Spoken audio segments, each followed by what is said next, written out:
While going live, so I'll be sharing your live view from my Facebook pages also.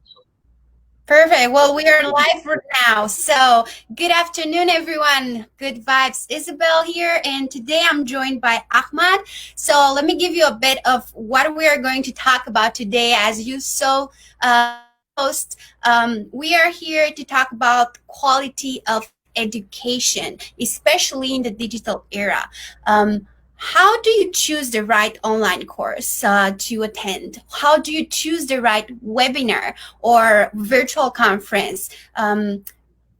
Virtual conferences and webinars have been expanding so much during the past few years, and especially right now during the few months of lockdown that everywhere everyone was in. So the demand for more online content increased and went through the roof, and at the same time the offers increase. Okay, you have universities, you have schools, you have nonprofit organizations repurposing their activities and going live, going online to share their products, share their services and their knowledge. So without further ado, let's start the conference today. I'm very, very excited. It's been a long time since I seen Ahmad in person. The reason why we are both of us talking together about this subject and kind of like trying to come up with some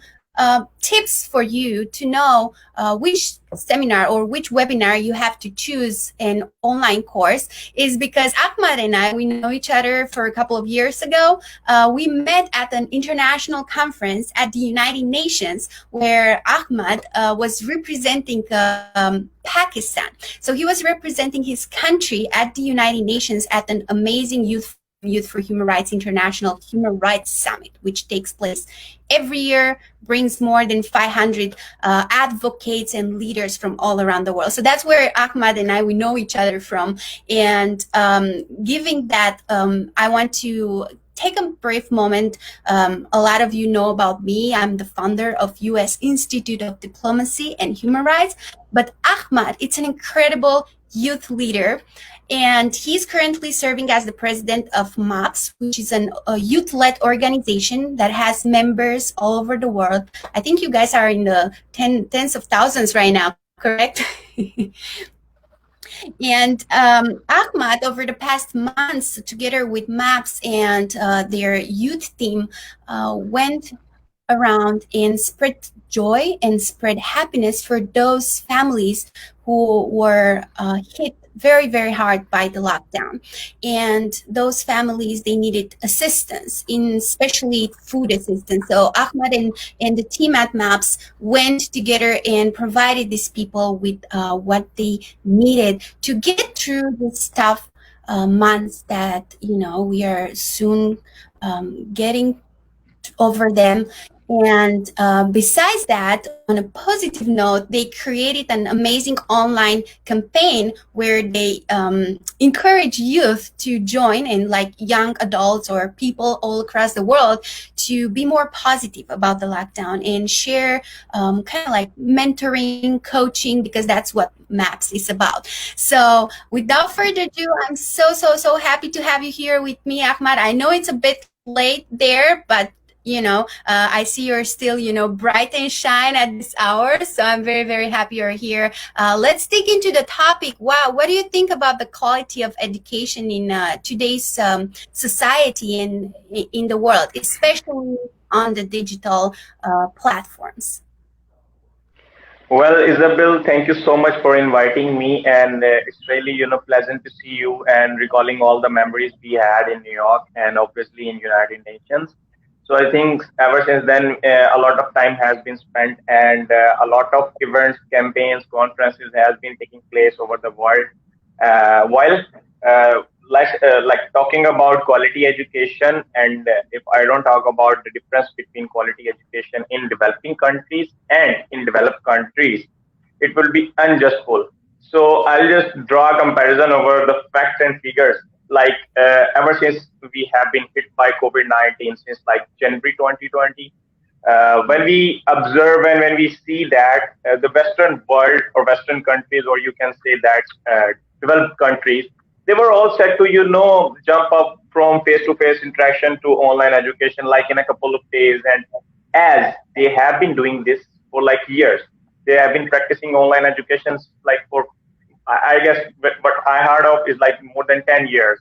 So a comparison to, or on the contrary to, like developing countries, I don't call the names of developing countries because I'll just not discriminate any other countries. So I'll just, call the developing countries. What they did actually, they just shut down the operations, like uh, big universities, a nominal name. I can't even, describe them here, but they just shut it down because they didn't have any clue what it's gonna be like, and what's going on onto the world. They thought like COVID-19 is an infectious disease and it will pass on like after a few weeks or few months and they will be back. But ever since it's been like 3 months, and now they have realized that like they have realized that they have to convert to online education. They just can't, put the full stop to face interaction. They just have to, cope up with the new trends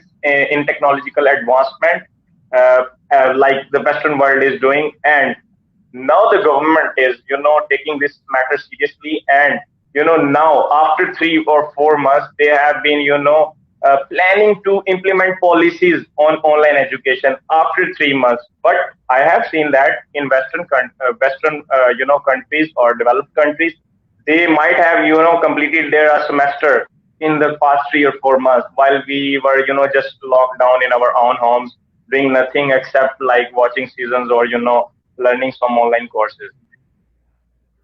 Yes, that's true. That's true. And I don't know about you, but like daily, I'm getting so many invites of attending different like webinars, conferences, and in so many different languages. And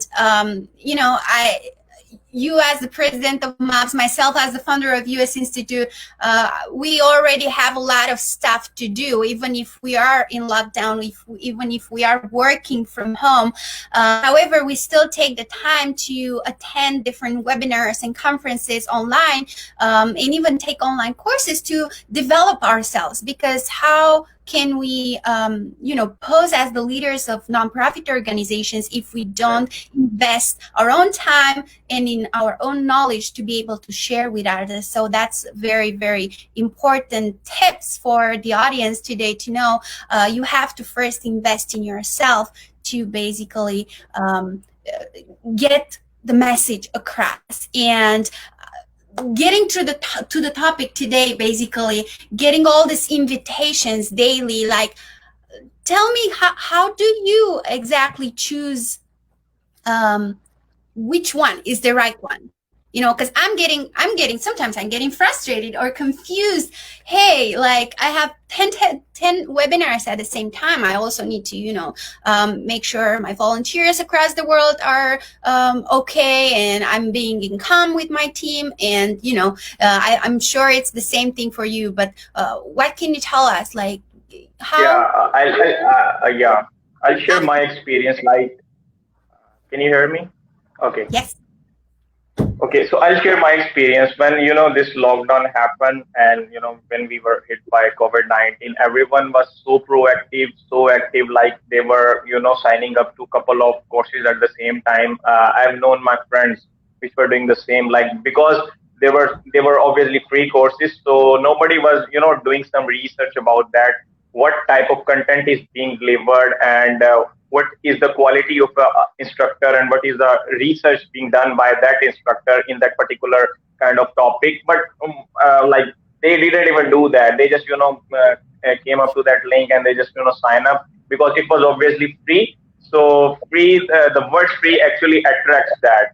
So they didn't research about any particular course and sign up. And when that when we do that, like you will lose interest into the topic after a few days because it's free, obviously. Okay, you didn't have like paid anything. It was your interest, and most of the people signing up for that online courses, or that online conference is just for the sake of a certificate. Let me tell you that it's a bit harsh reality. Everybody just want to put that certificate into their social media profile, and they just want to bang about it that yeah, I have did it. But I personally believe that if I am to join any conference, if I am to join any online course or anything, even if spiritual, even if face to face, I just dig deep well what the organization is capable of, which is offering that course. What are their research? What are their prerequisites? What they have done in this field? Then I will learn about it. It's like an example. See, if you want to buy a cell phone, like in a market, you what will you do first of all? You'll just Google about it, and then you will just read the reviews about the manufacturer. What car type of company is it, and what are the reviews? You'll get the market values about them.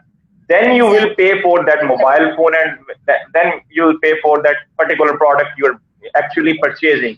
So likewise, I said that it's relatable to the online education. If you are, spending your time like 4 to 5 hours a day to a course, to any like course or any online conferences, you should dig like deep well, and we should adopt that particular course, which actually, benefits us in like our professional and personal life.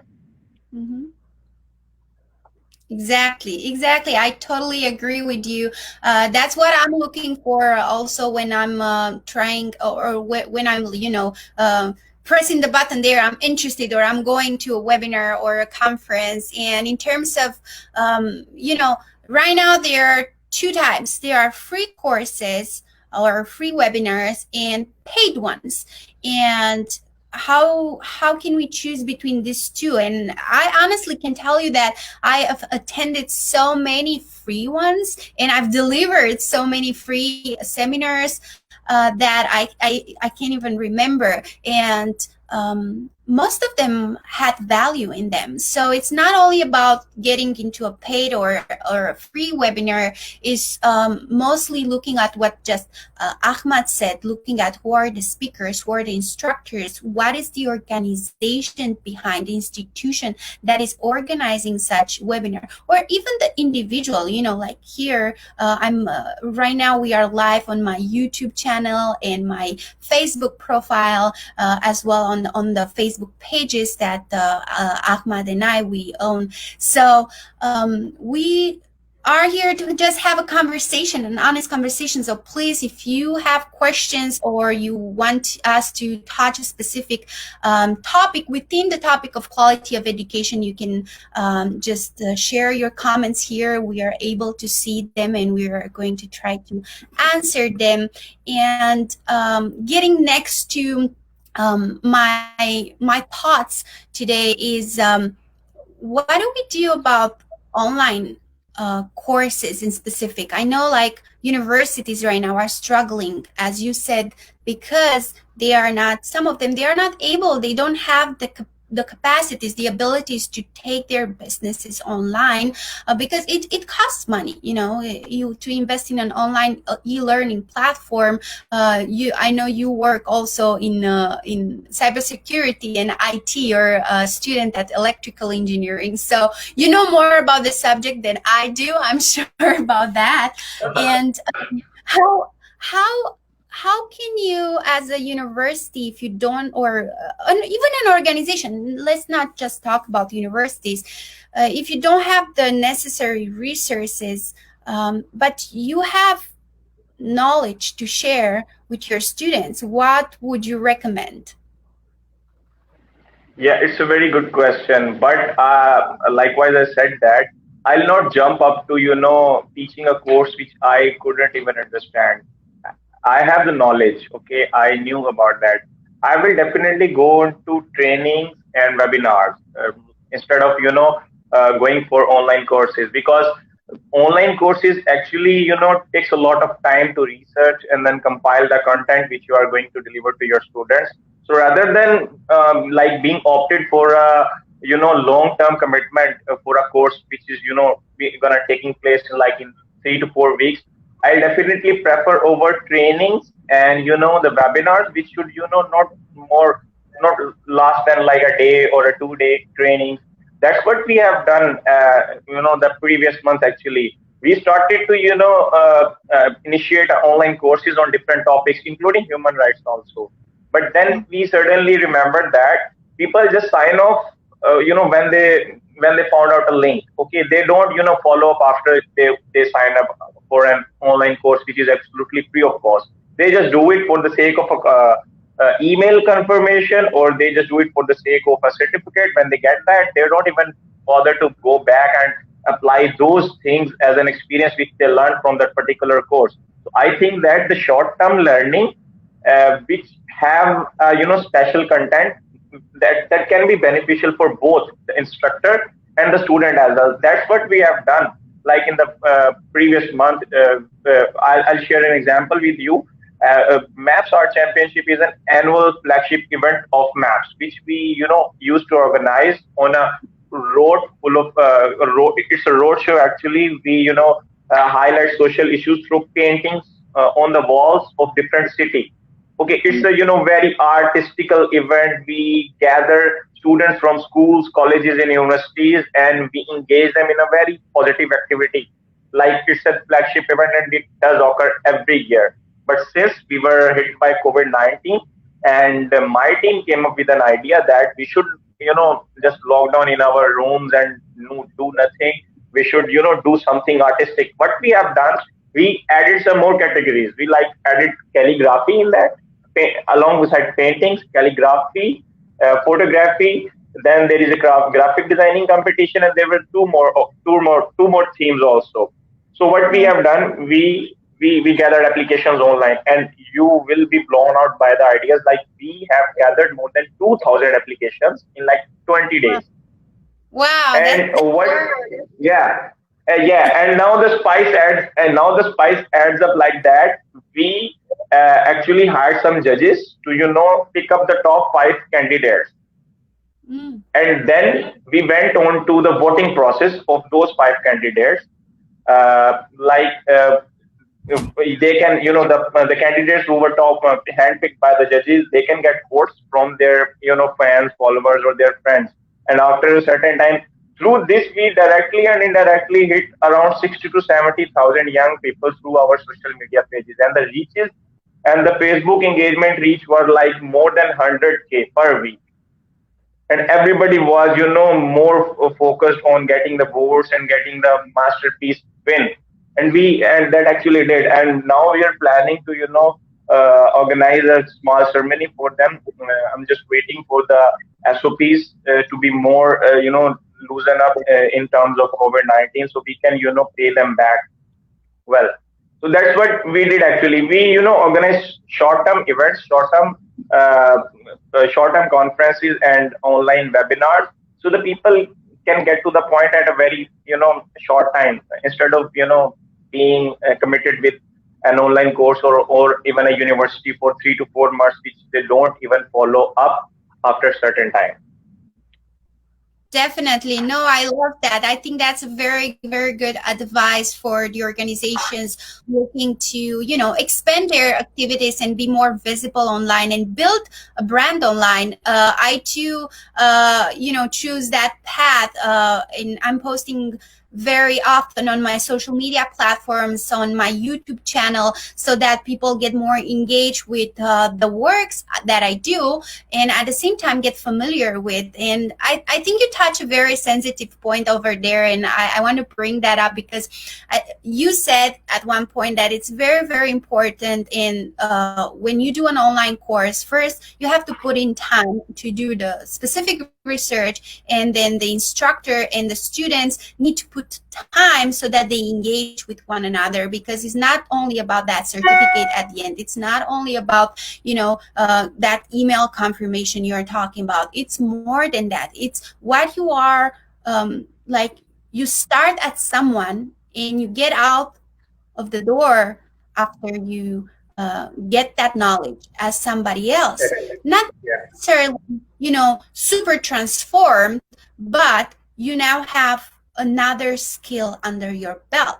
That was the reason why actually I chose to do, under the umbrella of the U.S. Institute of Diplomacy and Human Rights, the online course on business etiquette, because First, it's just simply started as a research for myself because I needed to use this in my job as a, cultural diplomat and in my human rights activities to be able to know how to represent myself and have a professional image. And when I started digging out there online, I realized first there is no much of content on that, and second, when there is content, there is a big confusion because a lot of people confuse Right. business etiquette or diplomacy and protocol with table banners and how to set the table, how do you eat with the correct fork, Exactly. where do you put the napkin. I mean, without disconsidering the topic, it's important to know how when you sit at the table. But right now, look at us, we don't sit at the table, we are engaging in online conversations, so you have to use etiquette skills there. So that was kind of like the behind, like I put the research into an Yeah. online just because I felt there is a need out there. So that brings Uh, me to another t- tips, let's say tips that I want to tell the audience is when you are, trying to engage in a course or like attend a course, enroll in a course, online course, you have to look, besides looking at the instructor and the organization behind it, look at the topic. Is there a topic that you've heard already? Let's talk about, like, I don't know, digital marketing. There are so many courses out there on digital marketing. How do you choose the right. right one? So if it's a topic that you've not hear about it, just dig into, look at the description. So here's my advice to you. Don't look necessarily at the title of that webinar or online course. Look at the description. What value is that course or webinar or conference is going to bring to you as an individual so that it's worth your time? That's that's one thing that I totally look at after I'm looking who are the speakers of the conference or who are the instructors of the course. I look about the description to see, here's our mission, this is the goal, this is what we are going to teach you today, and at the end of today's lesson or today's webinar, you will be able to have this and this and this and this skill. Yeah, exactly. Well, you know what? I would like to tell audience that you have just shared some posters regarding the diplomacy etiquettes and how to react with ambassadors and diplomatic officials. One of the poster was about sitting with an diplomat. There was pointing out you shouldn't be sit with an ambassador right right beside of him. And I was actually shocked to see that the ambassador should be seated diagonally to the driver's seat. And I didn't knew about this because what we have been taught is like mostly the table manners and the greeting manners. There are more. There's more than that, and one should right come out of it and make content about it. And I'm just loving your the posters and the videos you're posting from your YouTube account, and it actually try to it actually educates people about the diplomacy etiquettes and conference etiquettes. That's what we were talking about the day we should do a webinar on the online. I guess you are actually planning to do one, right?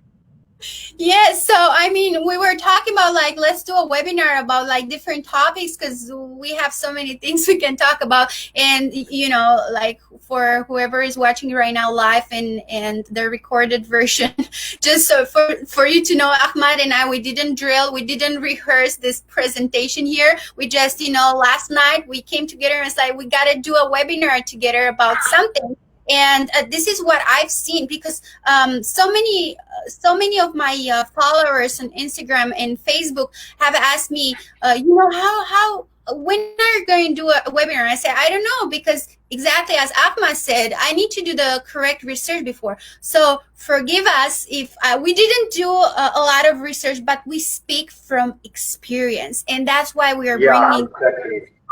just because, as mentioned, Ahmad and I, we are social people. We go right now. We are in lockdown, but we go outside a lot. We meet with ambassadors. We meet with different officials, and it's a good point. It was very funny. I had so much engagement on that post because not a lot of people know, and it's not only about Yeah, ambassadors sit in the car. It's any official, or any, like if you work for yeah, a company, an executive as well, if you arrange to have, for example, an experience, like taking people from one place to another, even taking them to a restaurant from the place, from the location, the venue where you hold the webinar, you have to know these etiquette skills, because if you do it, I mean, it can take you to a different avenue. It's really helping you make a that good first lasting impression. So going further on our webinar here, or presentation, however we want to call it, I just want to hear more from you, Ahmad, on what exactly are you doing right now in lockdown, besides working from home and engaging a team of tens of thousands of people all over, and young advocates. How can you be active and positive? Talk to us more about your organization's online activities right now. yeah. Actually, we had some plans for the year. Unfortunately, due to the COVID-19, we just dropped that, and we came up with some virtual events. The last month was of Ramadan 2020, and it's a month of blessings, and Muslims, we as Muslims fast. But there was a lockdown situation in all over the country, or even all over the world. So since the lockdowns was there, and the deserving people of our communities, which who are living around our homes and our workspaces, they don't have any access to proper food, and the things like that, which on which they can sustain actually. So what our team did, they just crowdfund. We actually made a crowdfunding campaign and on social media platform, Facebook and Twitter and LinkedIn also. So we just raised around $1,000 online, and we helped around 80 families past month. Wow. We have given them free foods for their entire month, so they can fast well in the holy month of Ramadan. And we actually around, yeah, it was like 80 people. So now, with that being said, like, we have completed two projects in couple of 3 months, and now we are actually going forward with a new event in Pakistan. We actually wanted to organize this event in different universities, and on face to face. Obviously, it's actually called as Pakistan Change Makers Summit, and it Wow. actually, yeah, it encourages young people who have those startups who are socially helping someone else also, and social projects which are actually benefiting our community and our society. So they can pitch their project in front of our judges. And this event is going to be taking place in more than 100 universities in Pakistan, and each of them having a one winner team. Like, it will obviously, at the end, there will be more than 100 winners, or you can say 100 winning teams from Pakistan, and then there will be a huge event. I guess we were planning to host that event in Islamabad by the end of July or August, because the winner from Pakistan will travel to the Turkey in our international conference, which is going to take place in October or November. So since COVID has hit us bad, so we are planning to organize all those events which are supposed to take in Pakistan. We are planning to organize these events online and virtually, one by one, in different universities. Then we'll come up with just one mega final in all over the Pakistan that will be, take place online. And we'll just have one winning team from Pakistan, and the team will travel with us, sorry, to Turkey. There is going to be an event in Turkey, inshallah, sorry, Istanbul, Turkey, and the event is going to be take place like around at the end of October or at the start of November. So they can pitch their project at our international events in Turkey, and they can have a chance to win like around $10,000. Wow. Well, it's amazing what you guys are doing, and I'm so excited. I'm telling you, I'm sold already. I don't know if you catch that, what Ahmad just did, but let's go step by step and actually, why he made me want to participate into his event was first, he posted a big title, okay, Change Makers Summit. Oh, I so love that, okay.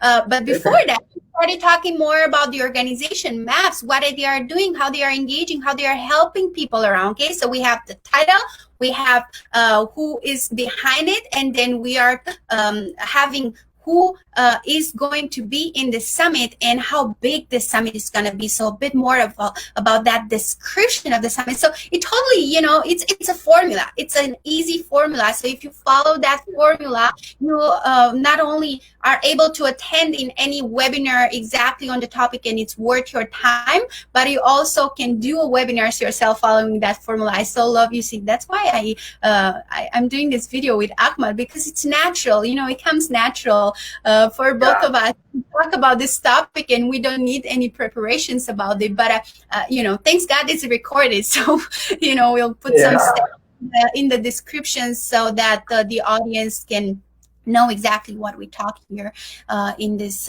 episode. Yeah, actually, maps always have worked with the young people, and we have always, targeted youth around the Pakistan. The society is registered at the area, which is South Punjab of Pakistan. It is, considered to be a very neglected area. The Yeah. society was registered it was a society founded by our chairman Kamran Zafar and Muhammad Ahmad. You know Muhammad Ahmad very well. So they just founded that society like back in 2012, which aims it was to encourage young people to get the admission in different universities, because we are living like in the middle of Pakistan, but where we are located right now. So the universities which a student has to travel to attend to universities was around like 800 kilometers or like 1,000 kilometers from our hometown. So when it was time for a student to get enrolled in a university, he had to travel like thousands of miles all over the country just to looking out some for information on how to get admission in universities, because we didn't have any universities at that time in our city. So the guys came up with an idea, and they just made team in different universities, and they just hosted a big educational expo in our city actually, and they invited all the universities into our city, so that a student shouldn't have to travel to thousands of miles all over the country. So we had facilitated, and that educational expos we have actually organized three times. The last one was in 2019. We organized it, and we had facilitated more than 10,000 people in a single expo. So it means that 10,000 students came to our educational expo. They didn't have to travel to different cities, wandering and taking admissions information of different universities. They just had to come to, a hall, and they just had some very, very top-notch universities from all over the Pakistan, and they had free information from that different universities which they want to, get admission in that. So basically, it was that idea which led us to, install some more projects. The last project which we have done in last year, we actually founded a digital street school around 40 kilometers of the city. It was a village, and 90% of the students we got enrolled into the schools were from minority. Actually, they were non-Muslims, but our team went there. It was a project like of like 3 months we spent there, and our team used to go to that village daily, and we started off with ethical trainings with the students, because those students had never been to any school yet, but we were actually trying to motivate them to get enrolled into any school. So what our team did, they used some digital equipment, tablets, laptops, and projectors. We use the digital equipment to motivate students that what school is look like, because they had some misconception about the school, that if they go to school, the teachers will punish them, they will be discriminated and they will be treated equally because they were, as I said, that they belong to a minority group. So what we did is our team went to that village.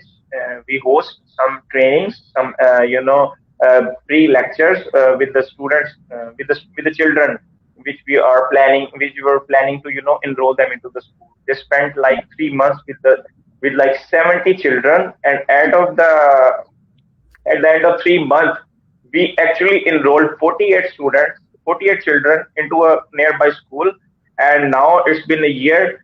They have been studying very well. Our team, regularly checks on them, keep checking on them because we just don't want to enroll them. We just want to follow what we have done and what are the progress being made by those students. And if they have still any issues, we help them. We were actually planning to enroll the second batch of digital street school, like 50 more students into a school. But since COVID-19, we couldn't do that. But we are very ambitious right now, and we're planning that as a thing loosens up, we should, gather or identify one more village, and we will, obviously enroll 50 plus students into any school.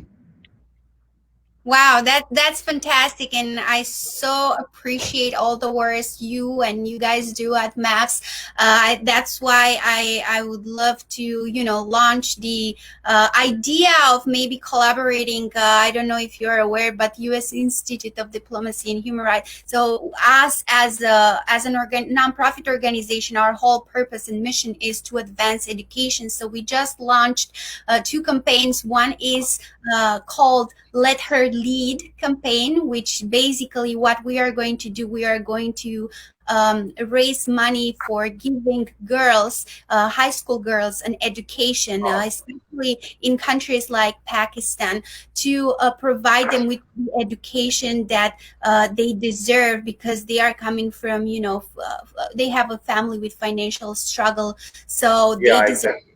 education. So that's one program, and the other one is for children education, like the fund for children to help them, like the children you help to enroll in school so that they have the right to education. So you touched 2 points there that I want to bring up and emphasize. One was, the right to education, especially in countries that are in development or in countries that are very, very big, so that the need is bigger, and the quality, the right to quality of education. And I know I posted an episode about that a while ago. Just scroll through my feed and you'll be able to see that. So the right to education promoted by the Universal Declaration of Human Rights has two sides of it. One is having the right to go and afford an education and be able to be enrolled in school without being discriminated against. And the other one is quality education. So if you go to school, that school needs to provide you with the necessary education so that you come up as a bright individual. So that brings us to basically the conclusion of our episode here today, and Yeah. I wanted to basically end up on a positive note, saying that we are right now doing history. I just watched the launching of the rocket and the safe docking into space, and an amazing Yeah. achievement that happened. Yeah, it was actually.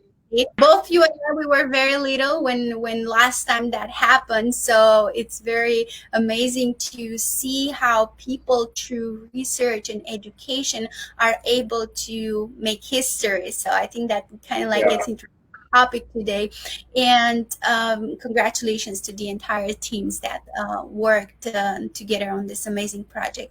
And I wanted to kind of like go over exactly what we discussed in today's episode, and that means we talked about how do you choose the right webinar, and we said, both Ahmad and I, that although there are so many opportunities over there to engage in different webinars and attend, even free or paid, it doesn't matter. You have to look at certain things, which is the topic of that webinar. It's like the title and the organization behind it. That's very important, along with the description. Who are the keynote speakers? What are the exact topics that you are going to go over, and what skills are you going to achieve in the end? And the second topic we talked today was how do you choose the right online course? And because right now universities, schools, nonprofit organizations go online and try different platforms, talk about we don't have to have a specific platform. Even if you don't have money as an organization to invest into an e-learning platform, from an IT perspective, you can be out there and teach your knowledge to the audience via social media, via YouTube channels, and different events that you can now take them from the real, live in person, and transmit them and do trainings online, basically. And again, here you have to look for the instructor. Who is the instructor? Is the instructor really a person who is an expert in that field? Because as Ahmad was mentioning, for the online courses, it takes a bit more work than just a webinar to put into. And it's not like the student will only have to engage or enroll for that certificate at the end, which is important. It's okay to have it, but you also need to have the skills and make sure you get those skills and knowledge. Again, look at the description of that online course and look at the topic. Is that the topic that you've heard before? Is that a topic that already is being consumed all over the internet, or is it a new topic? Like we talked about my course on business etiquette, which, although not a new course, it brings up some good aspects that weren't tackled before by other people.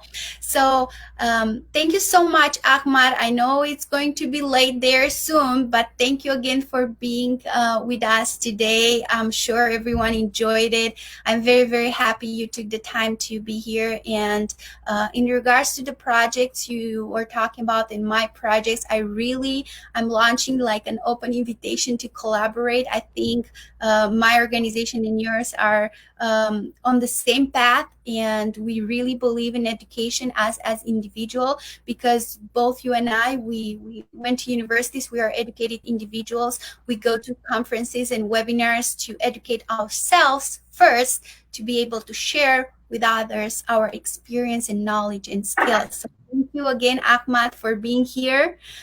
We don't shake hands anymore. However, you know, marhaba. Thank you so much. Thank you so much for inviting me. Looking forward to working with you also. Thank you so much. Thank you.